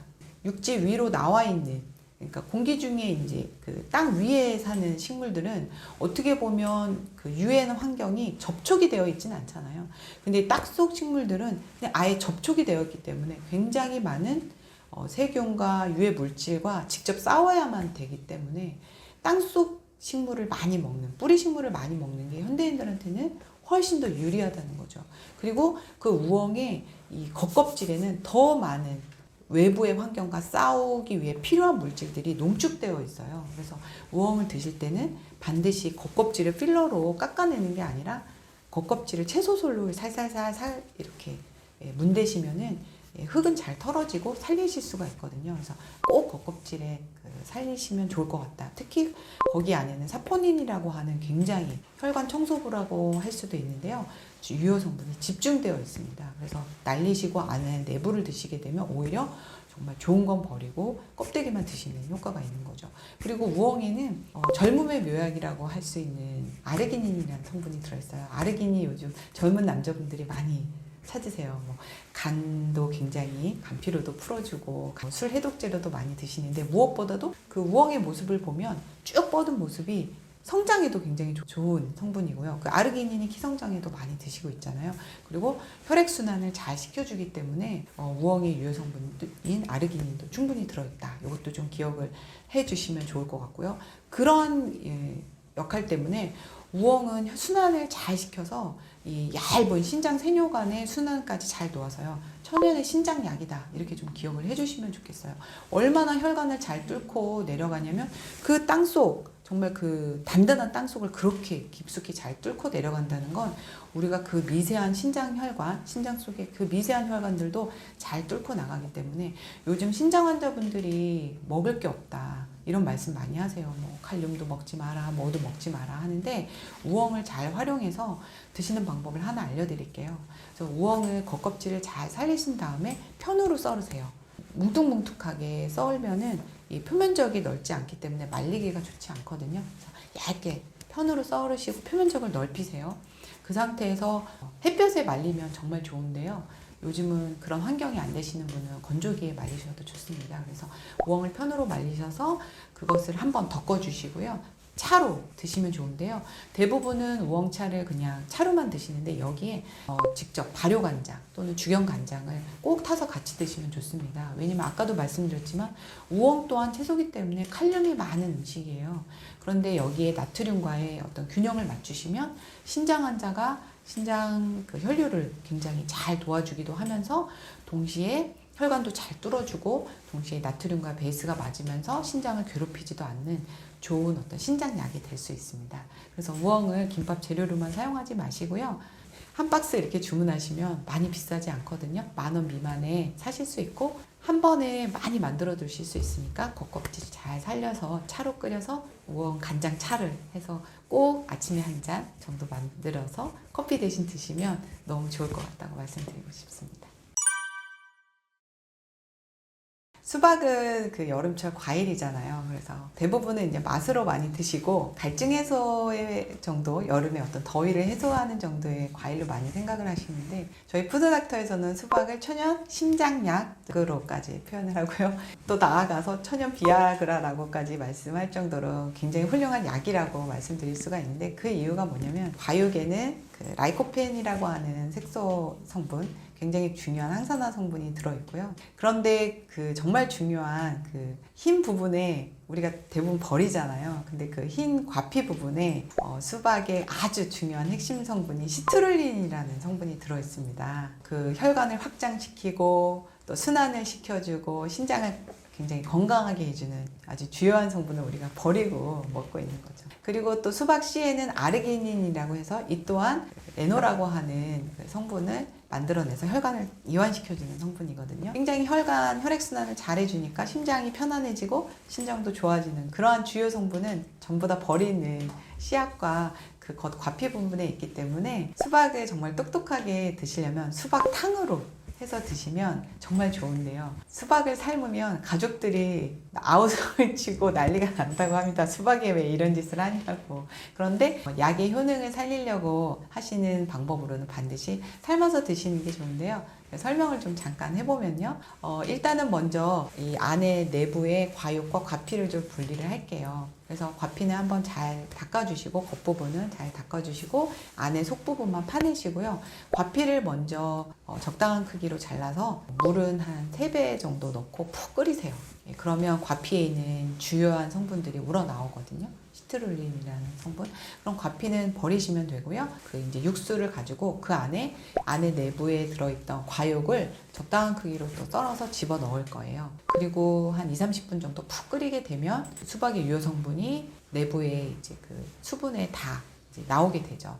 그래서 다 이미 우러나온 그 물만 꼭 짜서 드셔도 좋지만 그 씨앗에 또 아르기닌이라고 하는 정말 젊음의 묘약이 들어있잖아요. 그래서 이것을 그냥 같이 다 한 번에 갈아서 스프처럼 드셔도 너무 좋습니다. 이렇게 삶아서 갈아서 스프 형태로 드시는 이유 중에 하나는 시트룰린이나 아르기닌 때문도 있지만 수박의 라이코펜이라는 성분이 살짝 익혔을 때 훨씬 유효 성분이 잘 흡수가 돼요. 한번 삶아서 갈아서 스프 형태로 드시고요. 또 수박이 또 칼륨이 많아서 굉장히 화장실에 잘 가잖아요. 이뇨를 잘 하는데 또 이게 신장 환자한테 쓸 때는 또 칼륨이 걱정이 되고 위험 요소가 될 수도 있어요. 그럴 때는 늘 제가 말씀드린 대로 죽염이라든지 죽염 간장을 좀 넣으셔서 밸런스를 맞추시고 여기에 라이코펜의 흡수를 도와주는 좋은 기름 올리브유라든지 들기름 같은 신선한 들기름 섞어서 같이 드셔주시면 수박의 아주 유효 성분은 전부 다 놓치지 않고 다 드시면서 어떤 부작용을 최소화하면서 약으로 드실 수 있는 최고의 방법이라고 말씀드릴 수 있고 천연 비아그라, 심장약, 신장약이라고 말씀드리고 싶네요. 암의 원인은 뭐 많은 분들이 다양하게 말씀을 하고 있는데 각자의 그 견해마다 다 일리가 있다고 저는 생각을 하고요. 제가 생각하는 암의 가장 어떤 치명적인 원인, 근본적인 원인, 모든 어떤 발암물질이라고 하는 발암 요소라고 하는 것들이 마지막에 가서 어떠한 이유 때문에 암세포로 바뀌느냐, 정상세포로 바뀌느냐 바로 세포막의 기능을 잃어버렸을 때라고 말씀을 드리고 싶어요. 그래서 세포막의 기능이 잃어버리게 되면 산소 유입이 제대로 되지 않기 때문에 암이 발생한다라고 말씀을 드리고 싶은데 그렇기 때문에 이제 항산화력이 무엇보다 중요하다. 여기에는 아마 대부분 다 동의를 하실 거예요. 암하면 항산화 이렇게 많이 말씀을 하셔서 그렇기 때문에 채소식, 채소 스프 이러한 어떤 식물류들을 많이 먹는 게 항산화력은 채소에서 얻어낼 수밖에 없기 때문에 암 환자에게 있어서 육류를 권하거나 다른 음식을 권하지 않고 채소나 과일을 많이 권하는 이유가 바로 그 이유고 그걸 통해서 치유가 되는 이유도 바로 항산화력이 가장 세포막을 지켜주는 가장 큰 이유이기 때문이라고 저는 생각을 합니다. 과채 만원 주스는 푸드닥터 그 마스터 클래스의 어떤 마스코트라고 해야 되나요? 시그니처라고 해야 되나요? 푸드닥터를 가장 많이 알리게 된 어떤 레시피라고 할 수 있어요. 많은 분들이 그만큼 경험을 했기 때문에 그 임상도 굉장히 많습니다. 저는 어제까지도 그 임상을 경험하고 왔고요. 바로 방금 전까지도. 네. 그 과채아논 스프는 다른 채소 과일 스프도 워낙 다양하지만 좀 더 잘 짜여진 전략적인 레시피라고 좀 생각을 해주셨으면 좋겠어요. 많잖아요. 어떤 주스, 어떤 스프 많은데 좀 더 많은 고민과 연구와 어떤 노력에 의해서 많은 것들을 고려하고 탄생한 스프라고 생각을 좀 해주시고 만들어 드시면 좋을 것 같습니다. 그래서 과채한원 스프는 이 5가지 재료가 들어가요. 우리가 오장육부란 표현을 하잖아요. 이 안에 오장을 다 만족시키는 어떤 재료들로 구성이 일단은 되어 있습니다. 그래서 어떤 특정한 질환, 어떤 특정한 증상에 사용한다기보다는 모든 환자에 보편타당하게 사용하고요. 또 특히 암 환자분들한테 사용하는 이유는 항암력을 가장 극대화시킨 스프 레시피라고 생각하시고 또 만들기가 일단 편합니다. 그렇기 때문에 저희가 이거를 더 많이 처방하는 것 같아요. 만들기가 복잡하면 실천이 안 되기 때문에 그 결과를 얻어낼 수가 없거든요. 그래서 재료도 가장 흔하고 만들기도 편하지만 그 안에 담은 숨은 의미들은 굉장히 많은 그런 레시피라고 말씀드릴 수 있고요. 5가지의 재료를 소개를 좀 해드리면 사과가 일단 들어갑니다. 사과에 뭐 엘라글산이라든지 클로르겐산 같은 항산화 물질도 들어있지만 사과의 껍질 부분은 혈당을 잘 조절할 수 있는 그러한 효능이 있습니다. 그래서 전체를 사용하면 당뇨 환자 같은 경우는 사과를 좀 더 증량을 하시면 좋고요. 그래서 혈당 조절에 또 당뇨 환자에 필요하기 때문에 사과를 사용을 했고, 그리고 항산화력 때문에, 그리고 2번째는 바나나를 사용을 합니다. 바나나는 기본적으로 마그네슘이라든지 트립토판이라든지 이런 것들이 들어있고 또 혈관을 건강하게 해주는 혈관약이기도 하죠. 그리고 기본적으로 단맛이기 때문에 위장을 굉장히 편안하게 해주는 과일이라고 할 수 있습니다. 여기에 이제 단호박은 그 췌장을 굉장히 이롭게 하기 때문에 췌장암 환자는 좀 더 증량을 하고 당뇨 환자인 경우도 좀 많이 넣어도 좋습니다. 그래서 췌장을 건강하게 하는 단맛이고요. 또 무엇보다 베타카로틴이 풍부하기 때문에 이 호흡기 건강에 문제가 있는 분들, 또 위와 장에 문제가 있는 분들한테도 많이 증량을 해서 사용을 하셔도 좋습니다. 그리고 양배추 하면은 항암 채소 중에 가장 값싸고 가장 효능이 좋은 채소라고 말할 수 있어요. 굉장히 저렴한데 양은 굉장히 많잖아요. 그래서 양배추만 잘 활용해서 드셔도 너무 좋다라고 말씀드릴 정도인데, 양배추에는 대부분 이제 비타민 U라고 하는 위장 점막을 굉장히 건강하게 해주는 요인 때문에 들어가기도 하지만 유방암이나 전립선암에도 매우 탁월한 효능이 있는 항암 채소이기도 합니다. 그리고 마지막으로 토마토는 그 자체가 뭐 라이코펜이라든지 루틴이라든지 루테인 같은 어떤 색소 성분, 파이토케미칼이 항산화력을 가지고 있다는 거 너무 잘 알고 있지만, 특히나 토마토의 자른 단면을 보면 마치 유방이나 전립선 같은 선조직과 매우 닮아 있어요. 닮아 있는 물질에선 기관에 필요한 물질도 같이 들어있다라는 이론이 있듯이 진짜로 토마토는 유방암이나 전립선암 환자들에게 매우 유효한 채소거든요. 그래서 그런 유방암이나 전립선암 환자분들 같은 토마토를 좀 더 증량하셔도 좋습니다. 그래서 사과, 양배추, 바나나, 토마토, 단호박 이 5가지의 채소를 1대1대1대 비율로 사용을 하시고 거기에 물은 약 2~3배 정도 넣으시고 스프 형태로 한 30분에서 40분 정도 끓이시면 돼요. 근데 주의하실 점은 바나나는 껍질을 사용하지 않고요. 껍질을 까주시고, 사과는 껍질 부분은 잘 닦아주시고 안에 씨앗 부분은 제거해 주시는 게 좋고요. 단호박도 껍질을 사용하시고 안에 씨앗 부분은 이때는 뭐 사용해도 좋고, 단호박 씨앗에는 또 잘 갈게 되면 먹기 나쁘지 않고 그 안에는 아르기닌이라는 성분이 있기 때문에 사용하셔도 좋지만, 먹을 때 식감이 좋지 않으면 따로 말렸다가 호박씨만 따로 까서 드셔도 좋습니다. 그러나 대부분은 이제 다 전체를 사용하시는 게 좋고요. 본인의 어떤 증상에 따라서 가감이 가능합니다. 유방암 환자 같은 경우는 토마토를 좀 더 증량하고, 이런 식으로 위장 환자는 양배추를 증량하고, 이렇게 가감을 해서 처방을 하시고, 아닌 경우에는 그냥 편안하게 1대1대 비율로 해서 한 30~40분 끓이신 후에 갈아서 마지막에는 간장이나 식초를 타서 이렇게 드시면 하루 한 끼 또는 하루 2끼 정도 드시면 일단 느껴지시는 건 소화가 좋아, 굉장히 편하다. 2번째는 화장실 갈 때 굉장히 기쁘다, 이게 바로 느껴지는 거예요. 그래서 저는 과민성 대장 증상 환자분들 그냥 뭐 일주일 안에도 이 레시피 하나로도 바로 정상으로 만들어 드리거든요. 그런 분들은 꼭 한번 활용해 보시면 좋을 것 같고요. 저녁에 드시면 숙면에도 매우 도움이 됩니다. 이것만 먹고 배고프지 않을까? 라고 생각하시는 분들, 영양이 부족하지 않을까? 라고 생각하실 수도 있어요. 그래서 항암식으로는 저는 이 과일당에 물김치 하나, 그리고 미역국 하나, 이렇게 해서 한 상 차림으로 해서 드시면 영양도 부족하지 않고 또 드실 때 만족감도 전혀 부족하지 않은 식단이 되거든요. 그래서 어저께도 암 환자한테 이렇게 드시라고 가이드를 해드렸는데, 그냥 암 환자다 하면은 뭘 먹을까 굉장히 고민도 많고, 이 사람은 이거 먹어라, 저거 사람은 저거 먹어라, 막 정신도 없고 하는데, 한 끼 정도는 이런 채소 스프 식사 하시면 항암의 부작용은 최소화하면서 통증도 많이 줄여주고요. 그리고 더 이상 암세포가 또 자라나지 않는 암 환경을 잘 만들어주는데 도움이 됩니다. 그래서 이 과치환원 스프 많이 한번 간편하니까 많이 활용해 보시고 더 많이 건강해지셨으면 좋겠네요.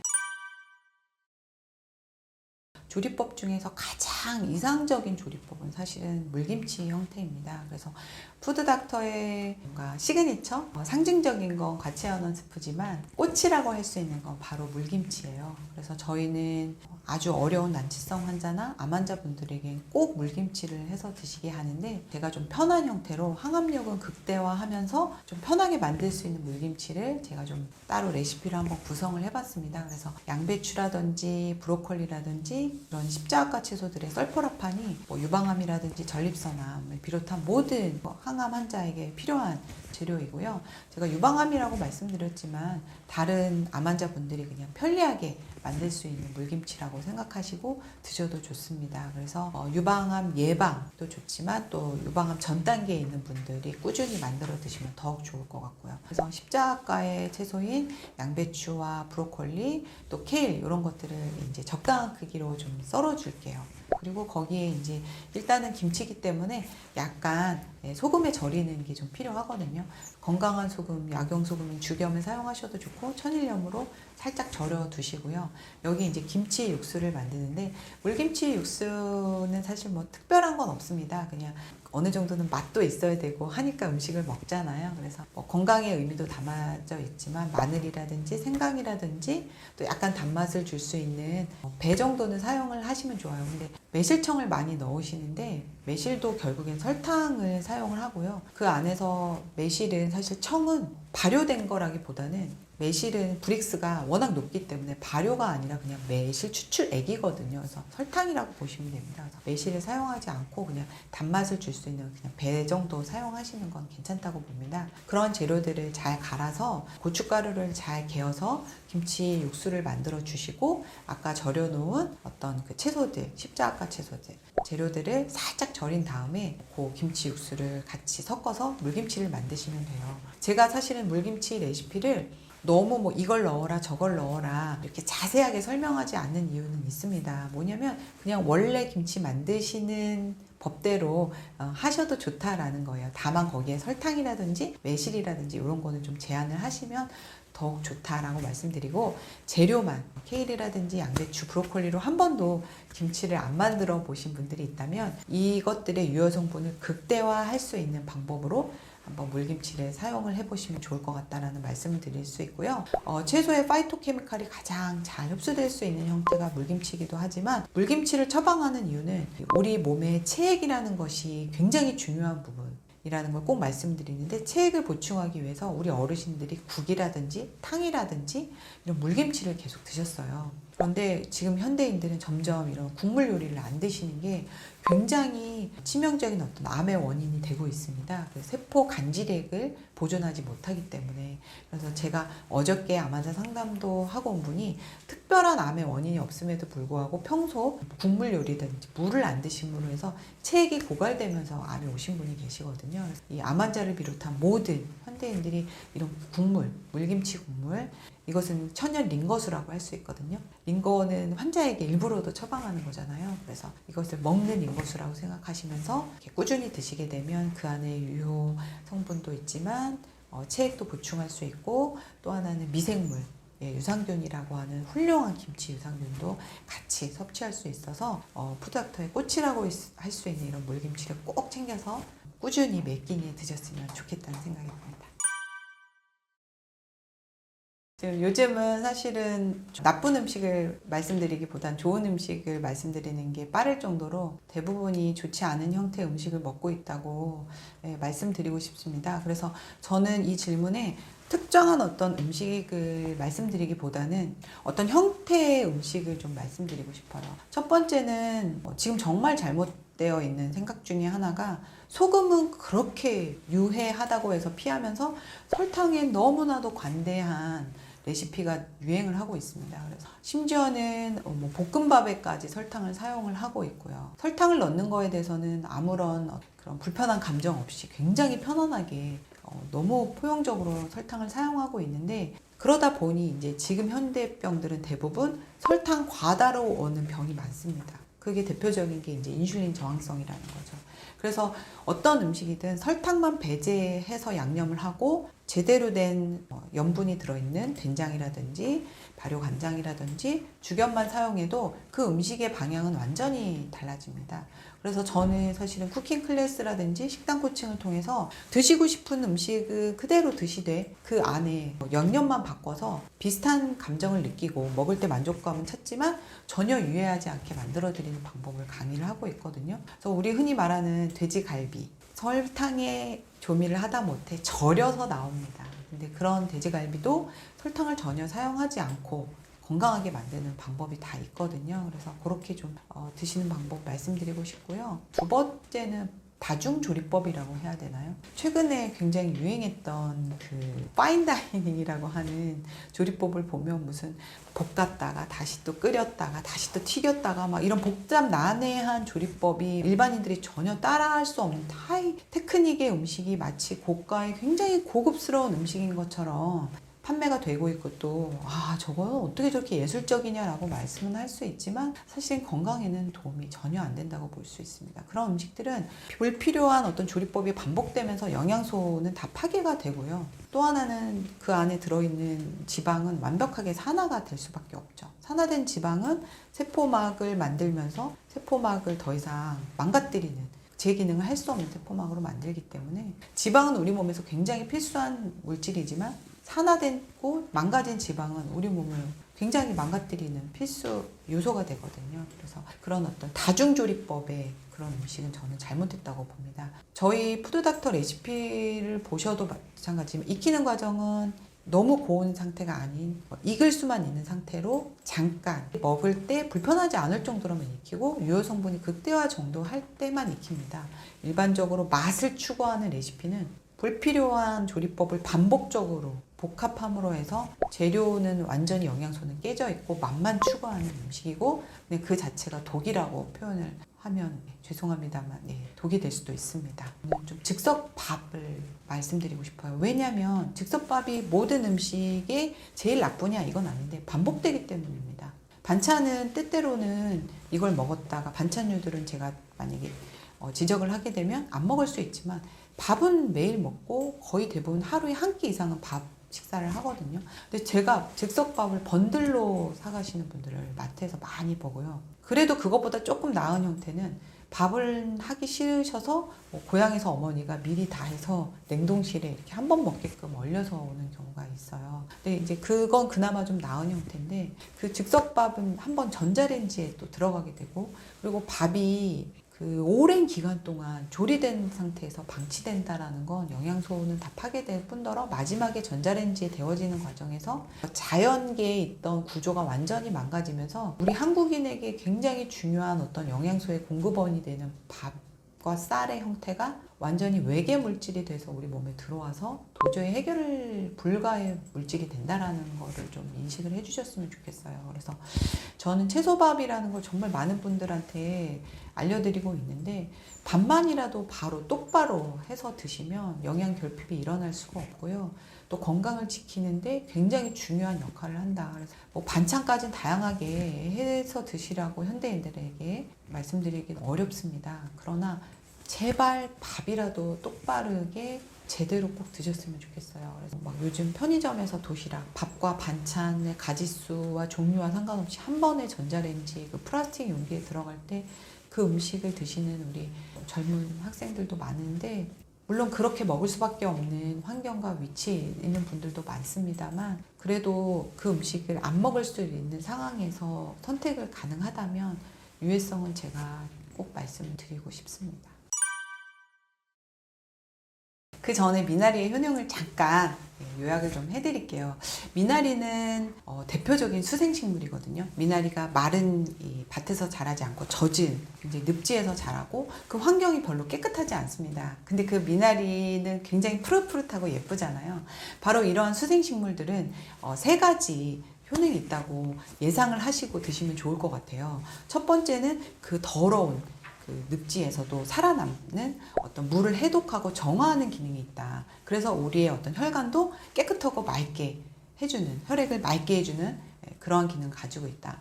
두 번째로는 우리가 이렇게 화분을 다들 키워보셨죠? 화분에 식물을 키워보시면 물을 적당히 줄 땐 잘 사는데 한번 왕창 주면 오히려 죽을 때가 있어요. 그것처럼 식물은 수분을 필요로 하지만 필요량의 과량의 수분에는 식물의 생명이 위험할 수 있습니다. 근데 이 수생식물은 항상 과량의 물속에 담궈져 있는데도 잘 살아있기 때문에 사실은 육지식물보다는 굉장히 척박한 환경에 산다고 볼 수가 있어요.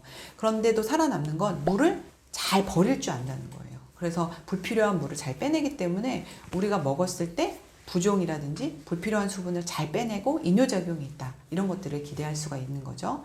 그리고 세 번째로는 그 물이라는 어떤 수생식물의 어떤 환경은 사실은 그 차가운 물 속에 담겨져 있기 때문에 그 스스로는 얼지 않고 그 안에서 생명력을 유지하는 효능이 훨씬 많다는 거예요. 그러니까 생명 유지가 더 어려운 곳에 살기 때문에 생명력이 더 탁월하다. 이렇게 좀 기억을 해주시면 좋겠어요. 그래서 식물 입장에서는 물에 담겨져 있는 게 그렇게 해피한 일은 아니거든요. 그래서 그럴수록 척박한 환경 속에서 더 생명력이 많다. 이렇게 좀 이해를 해주시면 좋을 것 같고, 또 이 물은 기본적으로 음양으로 구분을 한다면 음이잖아요. 그래서 음적인 어떤 환경 속에서 어떤 동적인, 양적인 따뜻한 기운이 있다. 이렇게 좀 이해를 해주시면 좋을 것 같습니다. 그래서 우리 몸을 어떤 따뜻한 기운을 불어넣어 주고 어떤 생명력을 훨씬 더 많이 가지고 있는 게 바로 수생식물이다. 그리고 그 중에 하나가 바로 미나리다.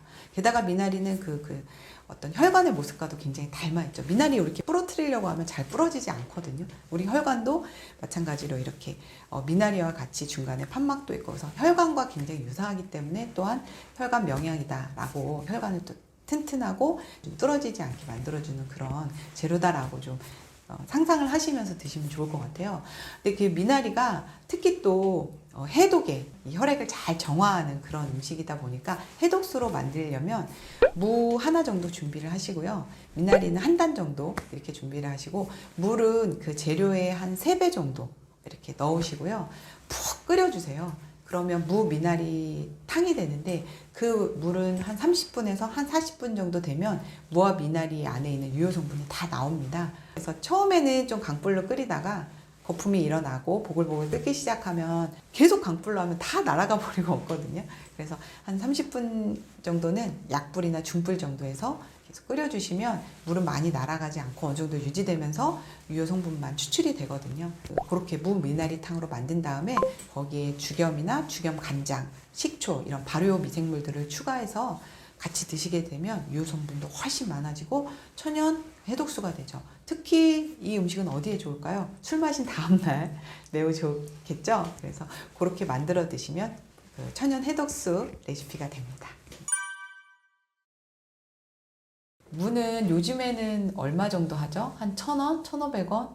너무 싸고 또 흔하고 하기 때문에 무를 약으로 생각해 본 적이 없으실 거예요. 거의 없으시다고 봅니다. 그런데 우리 조상 대대로 무를 겨울에 동치미를 만들어서 그 비타민C가 부족할 수밖에 없던 겨울에도 어떻게 보면 비타민C 공급을 했기 때문에 조상님들이 건강하게 겨울을 나을 수 있었던 거라고 또 생각을 하고, 조상님들이 너무 대단하신 게 소화제가 없던 시절에도 동치미를 만들어서 그 국물을 드셨잖아요. 그리고 꼭 식사 때마다 곁들이셨고, 그래서 무는 어떻게 보면 조상 대대로 약으로 인정을 받았던 게 아닌가 생각이 들고요. 그렇게 될 수밖에 없었던 게 특히 이제 여름무 말고 겨울무 같은 경우는 이 단단한, 심지어 얼어있기도 한 땅속을 뚫고 내려가잖아요. 그래서 밑으로 이렇게 깊숙이 내려가는 힘이 좋습니다. 그런데 지금 우리 현대인들의 질환의 원인 중에 하나인 스트레스, 소위 열받았다고 하는 그런 증상들은 다 위로 솟구치면서 오는 증상이 많아요. 그 중에 하나가 불면증이고 우울증이고 또 뭐 심장병이고 뇌졸중이고 소화불량도 마찬가지입니다. 다 위로 솟구쳐서 뭔가 위에는 열이 막 넘쳐나고 밑에는 냉해지면서 오는 증상들이 많기 때문에 이 무는 현대인들이 정말 매일 옆에 끼고 드셔도 좋은 저는 음식이라고 생각을 해요. 그래서 실제로 무에 어떤 성분이 들어있느냐, 뭐가 들어있느냐 이게 중요한 게 아니라 무가 가지고 있는 생육 환경에서 자라난 모습에서 유추할 수 있는 기능, 이 효능을 보는 게 정말 중요하다고 생각하고요. 그래서 실제로 무만 열심히 드셔도 숙면에도 도움이 되시고요. 소화가 일단 잘 됩니다. 그래서 저는 암 환자 항암 식단에도 꼭 무를 드시게끔 해서 무 시래기밥 같은 거 꼭 말씀을 드리고요.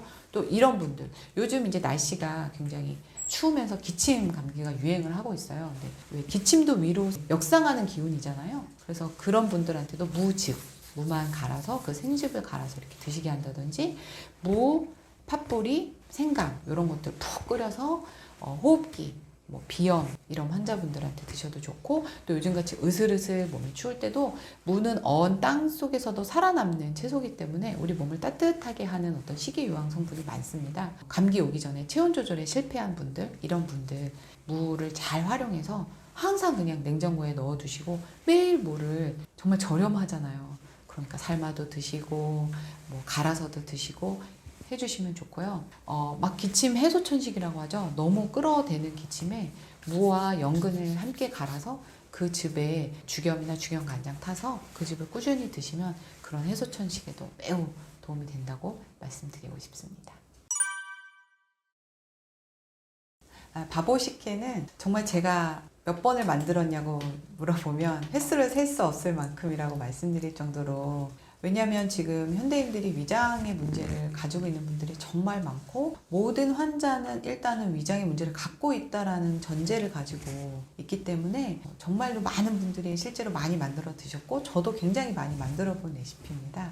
그리고 바보식혜는 진짜 먹으면 바보처럼 웃을 수밖에 없을 정도로 굉장히 맛있어요. 그런데 저희 조상 때부터 이 식혜라는 문화가 정말 좋은 건데도 사실은 점점 이 음식을 집에서 해 드시지 않고 단순하고 빠른 음식만 먹다 보니까 이 식혜라는 문화가 점점 사라져가서 너무 안타까운데, 바보식혜가 가지고 있는 효능의 가치는 이런 거예요. 위장 환자는 일단은 소화 흡수 자체가 어렵기 때문에 고치기가 굉장히 어렵고요. 음식물을 먹는 자체가 위장 환자를 괴롭히는 일입니다.